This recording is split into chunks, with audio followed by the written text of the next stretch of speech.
Hello friends, today we are going to continue chapter number 4, Literary Heritage of India, lecture number 4. Friends, in this chapter we started discussing about the literary heritage of our country. Friends, when we started discussing about the languages, about the literature, the first thing that we should know is about the medium of communication. That how this communication started in the past, when there was no existence of knowledge. There was no existence about languages. Friends, in the past, when languages did not exist, people used to communicate with each other with facial expressions, gestures, symbols, drawings. Through these were some of the first forms of communication between each other. Through these mediums, people used to share their feelings, their emotions with each other. As time passed, different dialects and scripts were invented. Dialect जिसे हम बोली कहते हैं, script लिपि जिसे कहते हैं. Friends, after the dialects and scripts were invented, it is said after that different languages were formed. As India is a country of lots of diversities, here also lots of languages came into existence. Once the language came into existence, thousands of literatures were created all over the world. Friends, here we are going to learn about some of such very important literature, that is literary heritage, that is of our country, that is of India. Friends, we discussed about Sanskrit as an important language. We discussed about the Vedas. That Veda means knowledge. There are 4 Vedas: Rig Veda, Sam Veda, Yajur Veda and Atharva Veda. We also discussed that these Vedas are divided into different sections. We divided Samhita, Brahmana, Aryankas, Upanishads. So these Vedas are divided into these 4 sections, each Vedas. Friends, today we are going to learn about one important part, that is about Vedangas. Let us understand what is Vedangas first.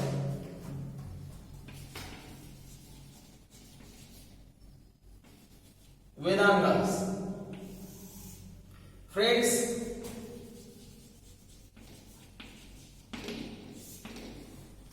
when we are learning about Vedangas,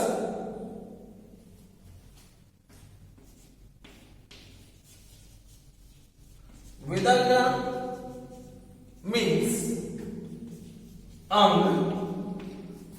Vedanga means ang, or we can say limbs of Veda. It is considered as the limbs of Veda.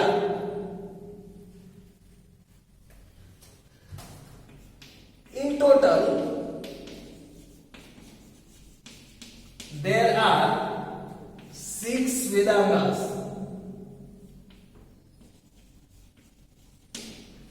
In total, there are 6 Vedangas.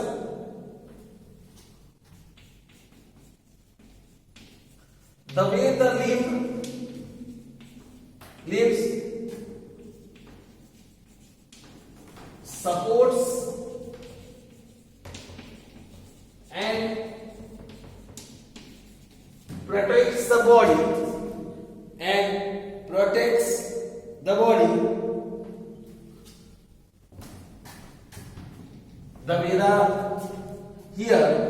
in the same way as the leaves supports and protects our body, in the same way the Vedangas protects and preserves the Vedas. It protects and preserves the Vedas. What does Vedangas do? They protect and preserve the Vedas. So here it is said that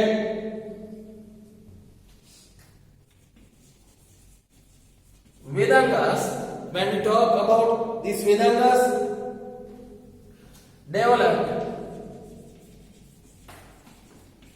towards the end of Vedic period.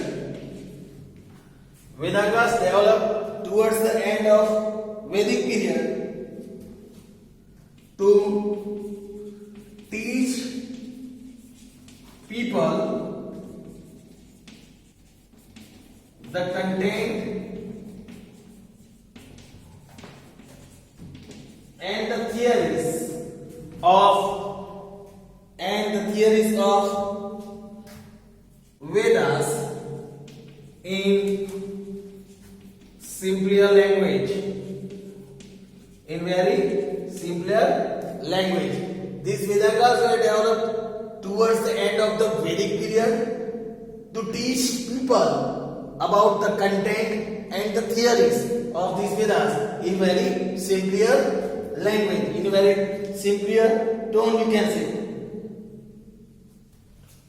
The Vedangas where the part, if we talk about Vedangas, where the part of ancient Vedic education system, Vedangas were the part of ancient Vedic education system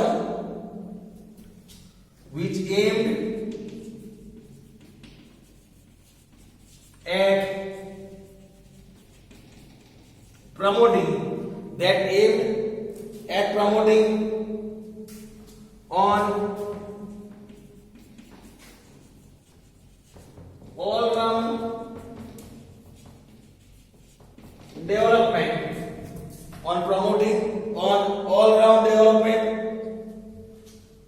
of students along with all-round development, along with better understanding of Vedas, along with better understanding of Vedas. Along with it, here it is said, the literature that is formed,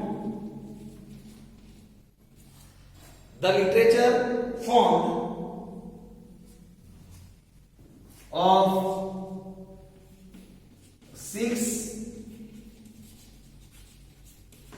Vedangas, the literature that consisted of 6 Vedangas consists information of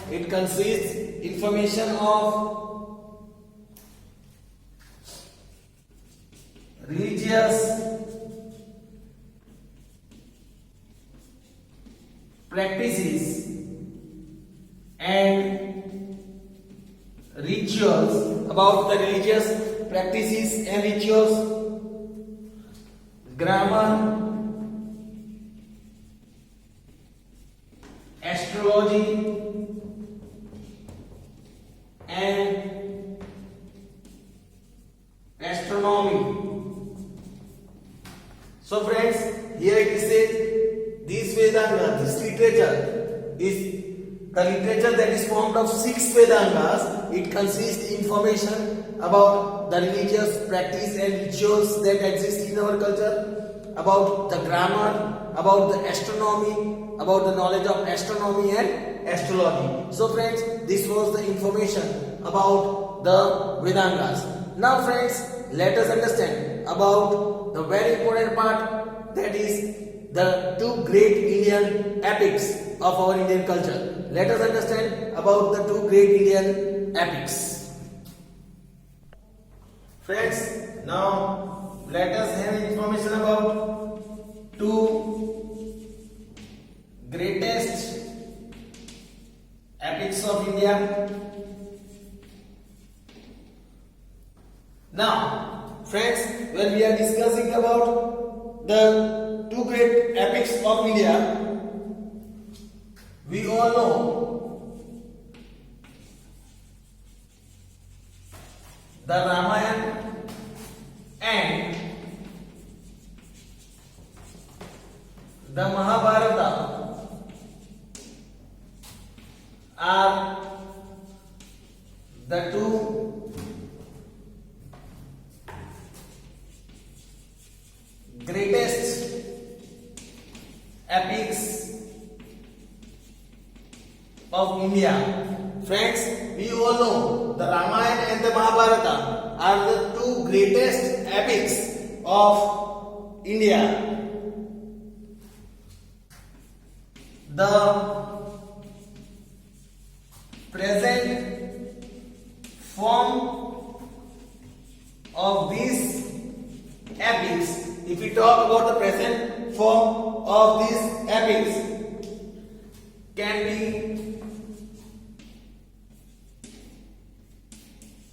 traced back to 2nd century. It can be traced back to 2nd century, the present form of these epics. Let us understand one by one. Let us understand first about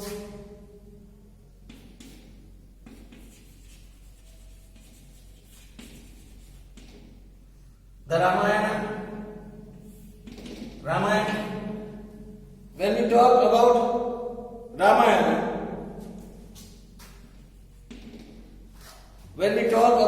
Ramayana,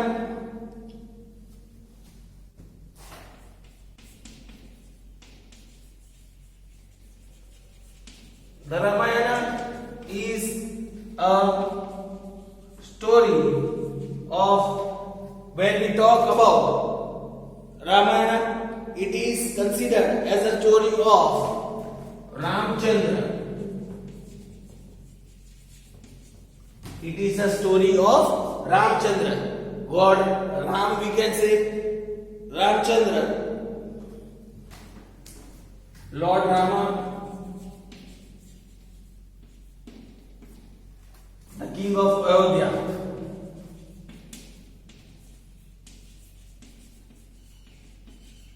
The king of Ayodhya. It is a story of Ramchandra, Lord Rama, who is the king of Ayodhya.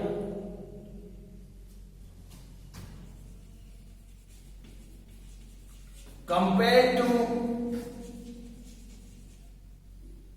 Mahabharata,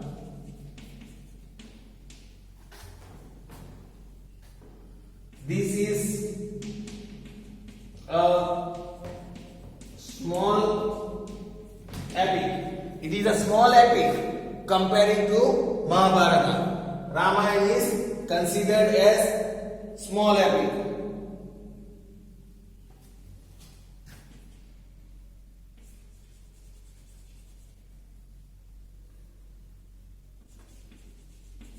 Ramayana narrates, if we talk about Ramayana, it narrates many interesting and adventurous stories. Ramayana narrates many interesting and adventurous stories. stories. When we talk about Ramayana, it is said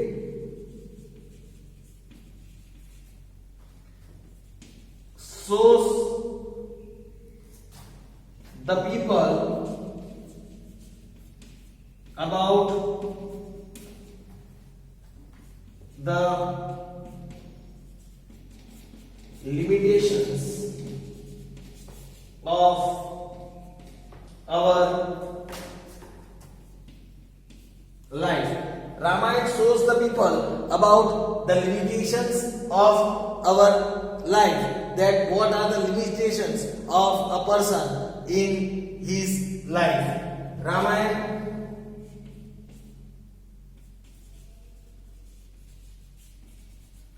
teaches us about the love of the family and the sacrifices of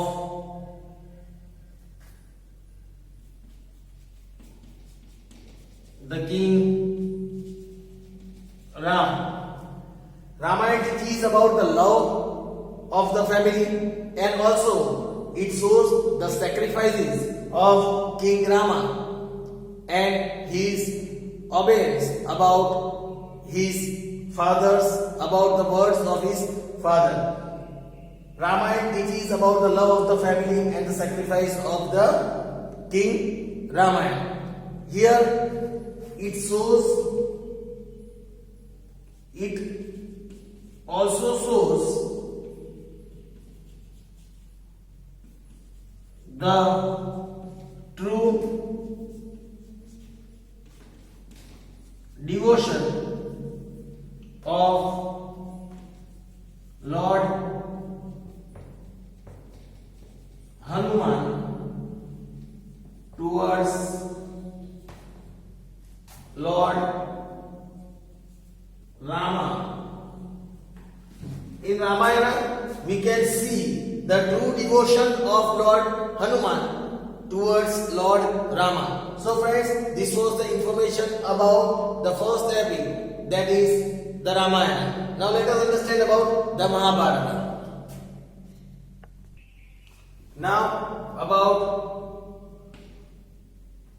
Let us have information about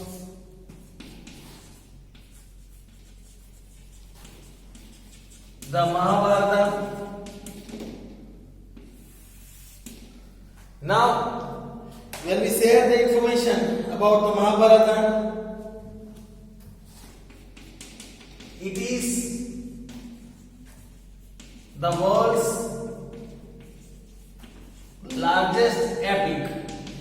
It is said that the Mahabharata is the world's largest epic. It has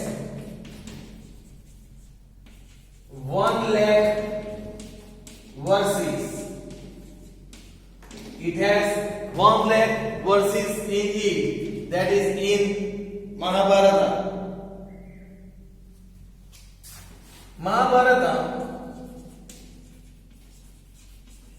is, when we talk about the information about Mahabharata is about the war between Pandavas and Kauravas. Mahabharata is about the war between two brothers, that is Pandavas and Kauravas. Moreover, it consists of numerous stories as well. It consists of numerous stories in it. The holy book of Hindus, that is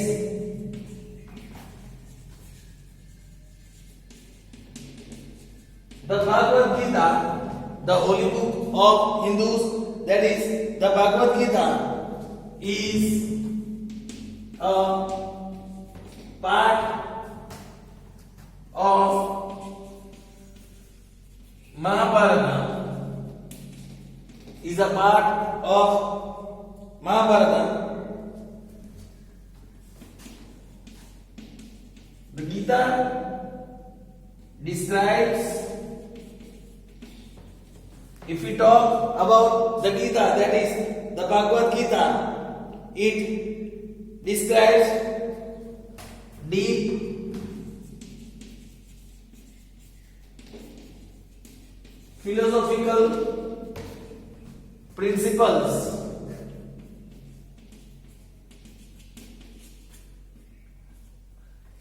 It describes the deep philosophical principle.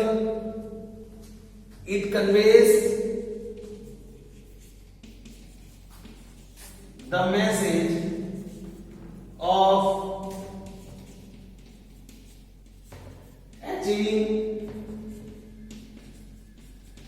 moksha. It conveys the message of achieving moksha or salvation through jnana, karma and bhakti. Here it is said, here is the information about the Bhagavad Gita, the holy book of Hindus. The Bhagavad Gita is a part of Mahabharata. It describes the deep philosophical principle. It conveys the message of achieving moksha, that is the salvation, through jnana, karma and bhakti. With our knowledge, with our deeds, as well as with our devotions, we can achieve salvation after our death. So, friends, here it is said that both the epics,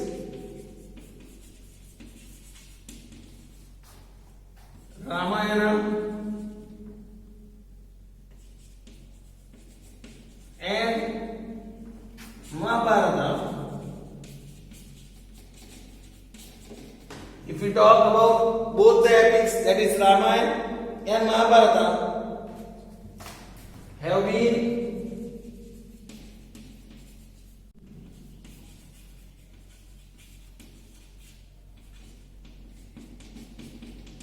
millions, they are influencing millions of Indians and literature. It has been influencing millions of Indians and literature. They have implanted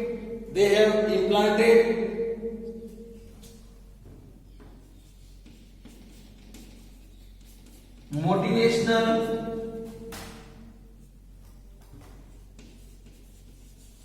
seeds of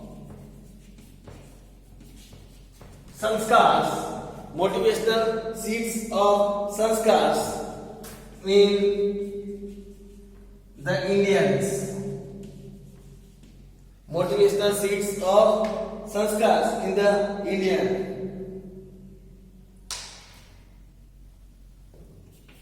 Sanskrit literature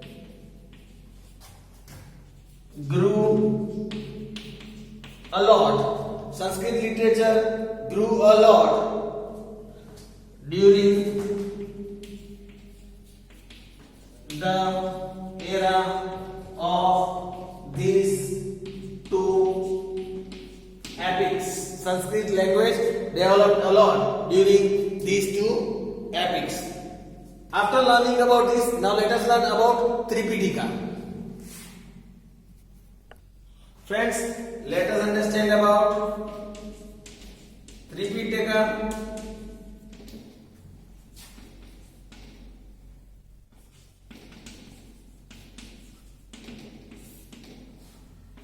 When we talk about Tripitaka, it means the three sections of Buddhist literature.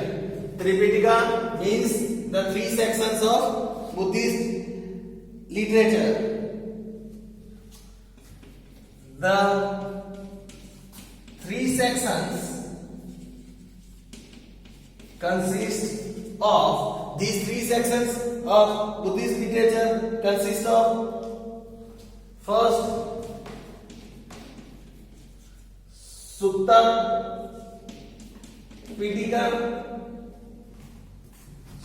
Pitaka, second Vinay Pitaka, and if we talk about the third one, that is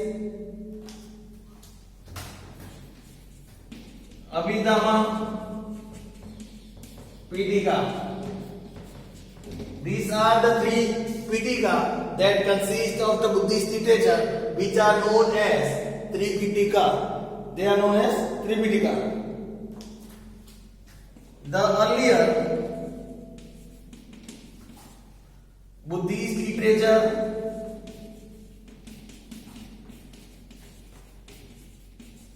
was written in Pali language. This was written in Pali language. So friends, this was the information about Tripitaka.